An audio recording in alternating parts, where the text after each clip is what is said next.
Tu connais pas comme toujours. Hein? On a la rougeole. Voilà qu'on a la rougeole. Bon, tu vois. On a la varicelle.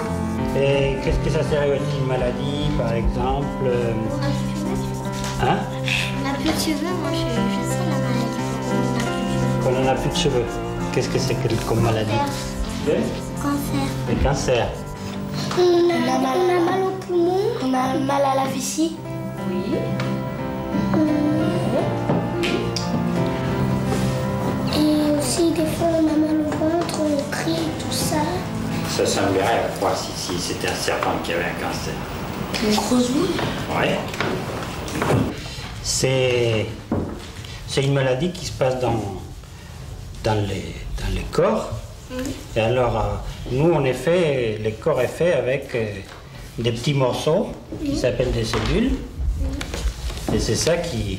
Bon, on a, tout ça, c'est des cellules, des cellules, des cellules. Et tout d'un coup, il y a des cellules qui sont différentes, qui arrivent, et qui commencent à tuer les autres cellules, et à faire une grosse boule comme ça. Et ça, c'est dangereux parce que à ce moment-là, c'est... Les malades, il faut qu'on lui enlève cette boule. Il faut qu'il aille à l'hôpital. Il faut qu'il aille à l'hôpital et on le traite.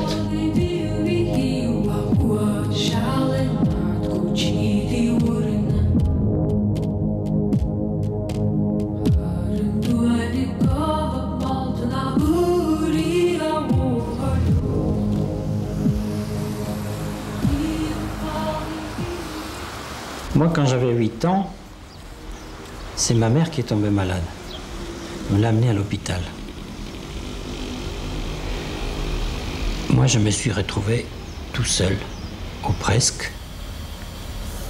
Tout d'un coup, la vie n'était pas comme avant. Je n'avais plus les goûters à 4 heures. Je pleurais la nuit sans savoir pourquoi. J'étais triste. Et je me posais des questions. Je me demandais s'il était malade à cause de moi. Qu'est-ce qu'on allait lui faire là-bas? Un jour, j'ai entendu mon père au téléphone dire à mon oncle, en parlant de ma mère,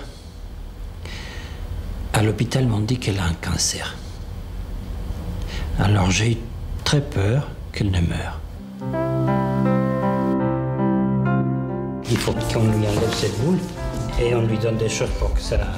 On lui fait des choses pour que ça s'arrête. Et si ça s'arrête pas, il faut enlever la boule. Ah oui, on peut mourir, bien sûr. Qu'est-ce que vous pensez que c'est la mort? Je trouve pas ça génial qu'on a perdu un peu notre famille. Non, bien Moi, sûr. je trouve pas ça génial.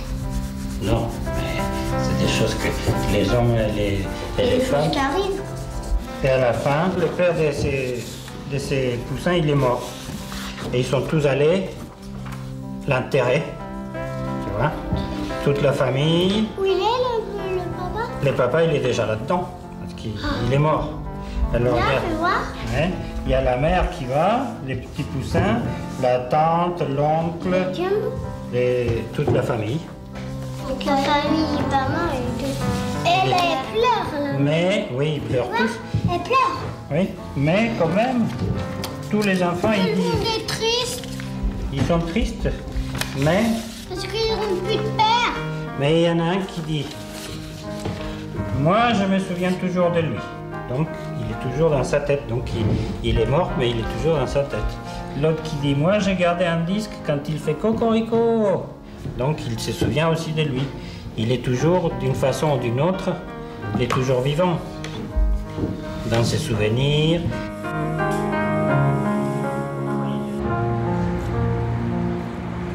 Un jour, mon père m'a dit « Il faut que je te parle ». Et il m'a expliqué que ma mère était gravement malade, qu'elle avait une boule, une sorte de cancer, et qu'elle était très fatiguée. Moi, je me suis dit « C'est peut-être à cause de moi ». Mais mon père m'a expliqué que c'était la maladie qui la fatiguait. Et qu'on allait tous essayer de l'aider à guérir. Nous et c'est de l'hôpital. Alors je lui ai demandé si ça allait être long, l'hôpital. Il m'a expliqué qu'elle allait avoir un premier traitement très fatigant.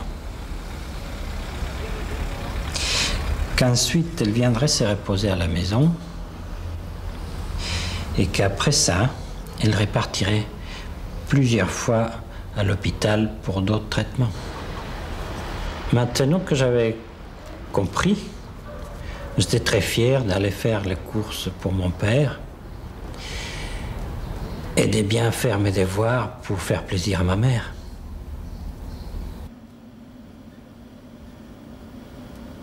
Cette semaine-là, j'ai aussi appris à l'école que les frères de mon meilleur copain Clément étaient malades. Il avait aussi une autre sorte de cancer. Il n'y a pas que les grands qui ont ça. Alors on a parlé ensemble et ça nous a vraiment beaucoup rapprochés. Quand j'étais seul à la maison, j'ai rêvé de l'hôpital. Je me disais, ça serait bien si les médecins m'expliquaient comment ça se passe. Comment ils font pour enlever la boule? Qu'est-ce que vous venez faire ici? Visiter la salle d'opération. Vous voulez voir une salle d'opération? Ben, vous allez rentrer. Et quand on rentre dans une salle d'opération, on s'habille. Hein? Alors on va vous habiller. Hein? D'accord?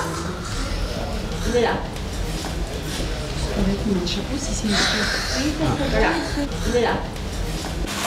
Oh, bah moi je vais vous dire ça.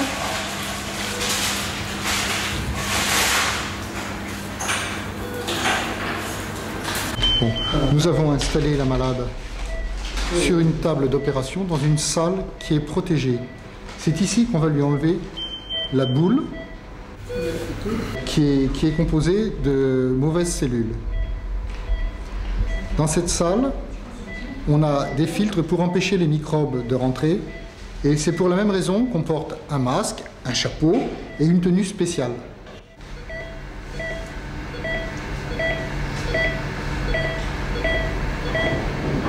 Et le malade s'endort tout doucement et après, donc il perd conscience complètement et le chirurgien peut faire son travail de chirurgie sans que le malade ne souffre et ne s'en souvienne.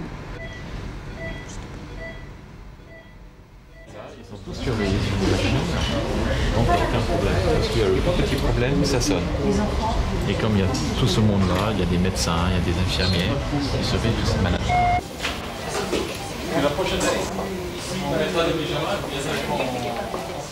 Et les rayons, c'est quoi? Est-ce que c'est comme les rayons de soleil? Est-ce que ça brûle? Qu'est-ce que c'est? Alors donc ça c'est un appareil de radiothérapie, hein, c'est un appareil qui fait de la radiothérapie, c'est-à-dire un traitement par les rayons. Les rayons, vous avez entendu parler des rayons du soleil, hein, qui font brunir la peau hein, pendant l'été.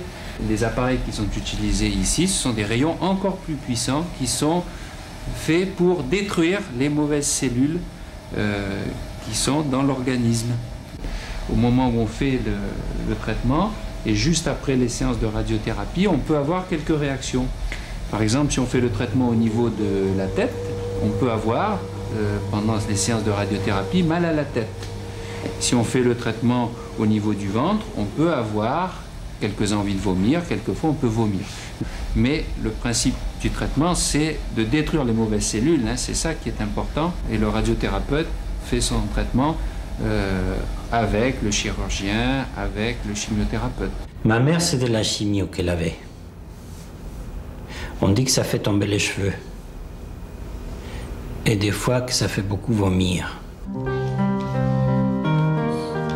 Quand tu te sens triste, même si tu joues, t'as quelque chose de triste quand même. Mais alors, des fois, les enfants, ils savent pas qu'est-ce qui se passe. Et Ils n'en savent rien. Et puis, si le père ou la mère soit malade, ou si le père est malade, ou si la mère est malade, quoi, la mère ou le père peut le dire. tout d'un coup, il se sent un peu abandonné. Oui, quand les parents, ils croient qu'ils l'aiment plus. C'est ça, il croit qu'il l'aime plus. Oui. Et il faut lui dire tout de suite que c'est pas pour ça. Oui.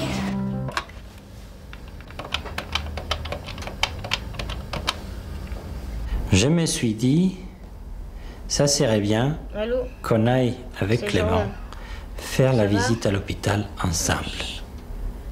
Il irait voir son frère et moi j'irai voir ma mère. Ça t'a pas fait trop mal, les piqûres? T'as pas de problème? À ton avis, tu pourras sortir de l'hôpital quand? Oui. En attendant, est-ce que je peux venir te voir? Dimanche? Oui. Ça, c'est chouette. Bon, bah... à dimanche, mais je te rappellerai peut-être. Grosse bise, au revoir.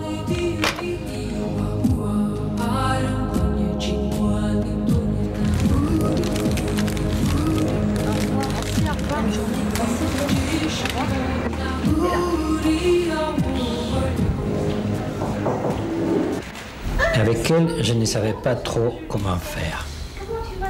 Est-ce que je pouvais l'embrasser? Est-ce qu'elle m'aimait encore?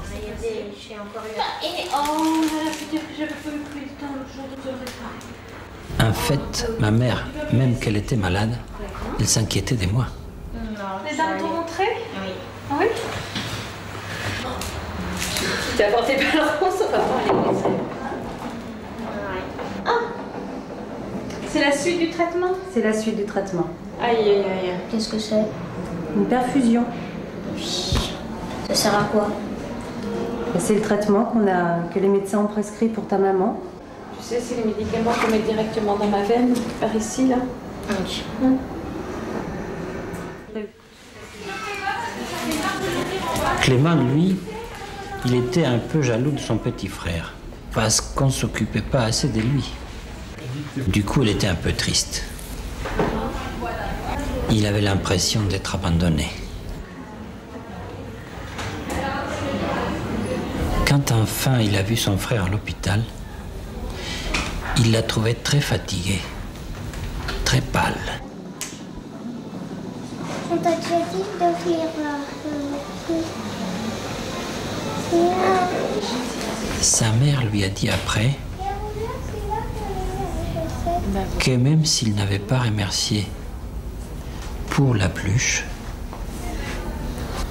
ça lui avait fait très plaisir.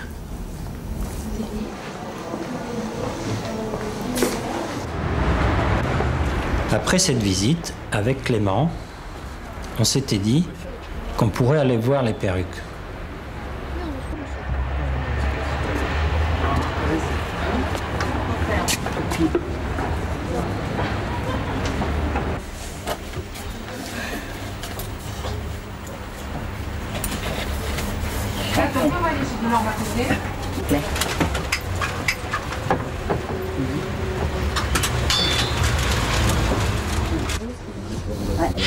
Lui, il en a même essayé une.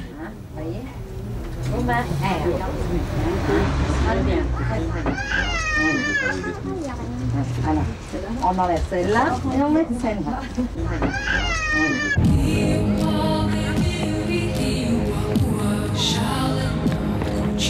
Après, ma mère est rentrée à la maison. Et moi, pour la laisser se reposer, j'allais jouer avec Clément.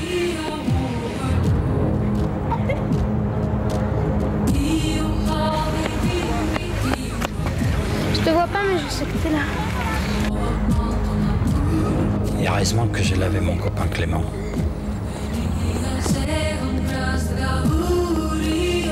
Ne pas me sentir tout seul, ça m'a drôlement aidé.